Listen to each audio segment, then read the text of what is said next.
Today, I want to talk to you about the power of moving in silence.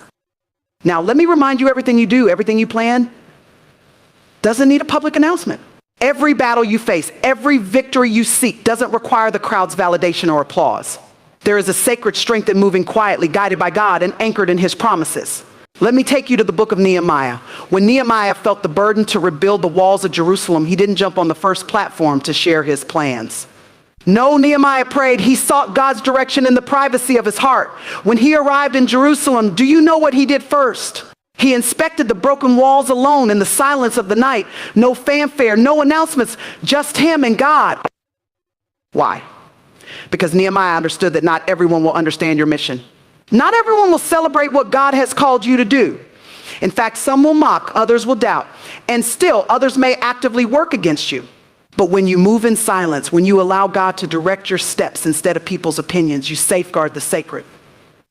Sometimes we're so eager to share the vision that we forget the vision is still in its infancy. You wouldn't plant a seed in the ground and then dig it up every 5 minutes to show people, would you? Of course not. That seed needs time to take root, to grow in the hidden soil before it breaks through the surface. Let me tell you this, the most powerful victories are often forged in the quiet.